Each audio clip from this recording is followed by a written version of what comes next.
ఎప్పుడైనా చూసుంటే శ్రీయంత్రంలో ఒక చిన్న డాట్ కనిపిస్తుంది. ఎప్పుడైనా ఆలోచించారా ఆర్ ఎప్పుడైనా ఆలోచన వచ్చిందా? బిందు అంటే శ్రీయంత్రంలో ఉన్న ఒక చిన్న డాట్ గా మాత్రమే మనకి తెలుసు, కానీ బిందు గురించి మనకి పూర్తిగా చెప్పలేదు. బిందు అనేది చూడడానికి ఉన్న పాయింట్ కాదు, బిందు as a state of mind. బిందు అంటే జీవితంలో ఒక డెసిషన్ తీసుకోవడానికి ముందు ఉన్న ఆ ఒక్క క్షణం. రండి తెలుసుకుందాం బిందు అంటే ఏంటో అండ్ దానికి ధర్మాకి ఉన్న కనెక్షన్ ఏంటో.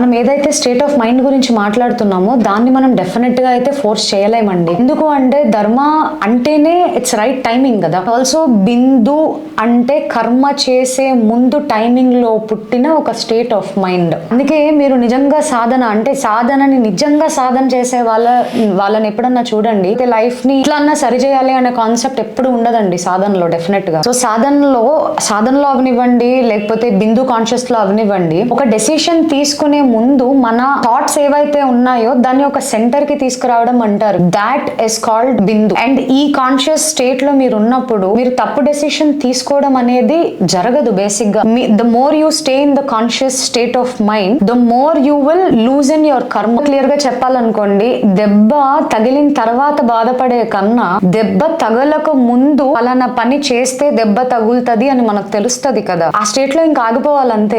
ఒక సిచ్యువేషన్ కి పలానా కాన్సిక్వెన్స్ వస్తుంది అన్నది ఆలోచన చేసిన తర్వాత కూడా పలానా డెసిషన్ కాన్సిక్వెన్సెస్ ఉంటాయని తెలిసి కూడా మీరు ఆ పని చేశారంటే you are ready to take the consequences. So దీన్ని నేను డే టు డే లైఫ్ లో పెట్టాలనుకోండి, ఇంకా ఈజీగా మీకు అర్థమైపోయేలా చెప్తా చూడండి. మనం డైలీ బేసిస్ మీద కొన్ని వందల సార్లు, at least you can count on your fingers, మనం డైలీ బేసిస్ మీద ఈ బిందు అనే కాన్షియస్ స్టేజ్ కి మనం డైలీ బేసిస్ మీద వెళ్తాం. ఏదైనా ఒక డెసిషన్ లోనో, ఏదైనా ఒక రిలేషన్షిప్ లోనో, జాబ్ లోనో, ఎక్కడన్నా ఒక ఎస్ చెప్పే ముందు ఆలోచిస్తాం, రియాక్ట్ అవ్వడానికి ముందు, మెసేజ్ చేయడానికి ముందు, ఎస్ చెప్పడానికి ముందు, నో చెప్పడానికి ముందు. కానీ ఆ క్షణాన్ని మోస్ట్ ఆఫ్ ద టైం మనం స్కిప్ చేసేస్తూ ఉంటాం.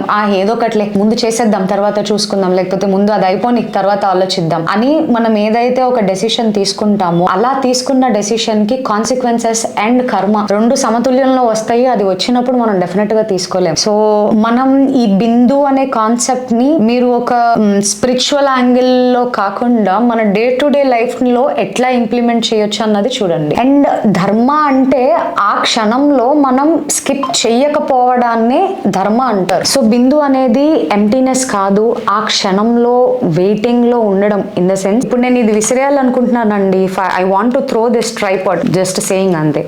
If I want to throw this tripod, నేను ఆలోచించాల్సిన విషయం ఏంటో తెలుసా? ఇప్పుడు నేను ఉన్న పలంగా దీన్ని విసిరేస్తే రేపన్న రోజు నాకు దీని అవసరం వస్తే ఇది నా చేతిలో ఉంటుందా ఉండదా? కొత్త డెఫినెట్ గా కొనుక్కోవచ్చు, డినే చెయ్యట్లేదు. కానీ ఇది నేను కొన్నానంటే నేను ఒక 300 400 పెట్టి కొంటాను కదా, కొన్నప్పుడు ఆ డబ్బులకు ఒక వాల్యూ ఉంటది కదా. ఇప్పుడు నేను దీన్ని విసిరేస్తే ఈ వస్తువుకి ఇంకా వాల్యూ ఏముంది? అవునా కదా? ఇక్కడ వస్తువు గురించి పాయింట్ కాదు, ఇక్కడ నేను విసిరేయాలి అన్న థాట్ ప్రాసెస్ గురించి చెప్తున్నాను. సో మనం ఏ డెసిషన్ తీసుకున్నా, ఏం ఆలోచించినా, it's better we stay in that space for as long as possible. So even though మన మైండ్ ఒకవేళ కొంచెం కరెక్ట్ అయ్యి కొంచెం తప్పుదారి పట్టాలన్నా కూడా, the more we stay in the state of mind, the more we will analyse the situation. ఎప్పుడైతే మనం ఆ ఎక్సిస్టెన్స్ లో ఉండగలుగుతామో అప్పుడు మనం చూసే విధానం, మాట్లాడే విధానం, ఆఖరికి ఈ ప్రపంచాన్ని మనం ఎక్స్పీరియన్స్ చేసే విధానం కూడా మారుతుంది. సో బిందుని లేకపోతే కాన్షియస్నెస్ ని ఒక స్పిరిచువల్ ఆస్పెక్ట్ లో కాకుండా డే టు డే లైఫ్ లో చూస్తే అది ఇంకా మనకి చాలా ప్రోగ్రెసివ్ గా ఉంటది. నేను చెప్పదలుచుకుంది ఏంటంటే బిందు అంటే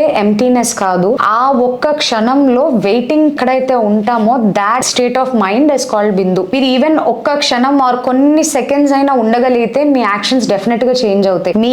మీ కర్మ పట్టు విడుపు అవుతుంది. మీ జీవితం ఫోర్స్డ్ గా ఉండదు, కాంప్లికేటెడ్ గా ఉండదు. మీకు ఇష్టం లేని జీవితం బతుకుతున్నారు అన్న ఫీలింగ్ లో కూడా మీరు డెఫినెట్ గా ఉండరు. ఈ వీటిల్లో ఏ ఫీలింగ్ ఉన్నా సరే మీరు మీ బిందు పైన, అంటే మీ బిందు బేసిక్ గా వెనకాల ఉంటది, ఆజ్ఞాచక్ర ఫ్రంట్ ఉంటది. బిందు stays at the pineal gland right between the back of the mind and your ఆజ్ఞా చక్రకి ఇక్కడ ఉంటుంది. It's gonna stay here. మన బాడీలో 7 చక్రాస్ ఉంటాయి. చక్రాస్ అంటే జనాలు ఎప్పుడన్నా సరే they show it in the front are the back, but మన స్పైన్ ఎక్కడైతే ఉందో మన చక్రాస్ అన్ని అక్కడే ఉంటాయి. లైక్ ఫ్రమ్ సహస్ర టు మూలాధార చక్ర. ఇప్పుడు మీకు నేను బిందు అని ఏదైతే చెప్తున్నానో అది ఇక్కడ ఉంటుంది. దాని పైనుంచే మీకు సహస్ర ఓపెన్ అవుతుంది. సహస్ర ఓపెన్ అయ్యింది అంటే మీకు ఎన్లైట్మెంట్ అయినట్టు. If I'm putting it in the easy terms or the convenient terms for you to understand. ఇది మన సిరీస్ లోని first pillar, and the name of this pillar 1 is Bindu. So everything begins before it begins. Shri Gurubhyo Namaha. Sarvam Shivarpanam. Swasti.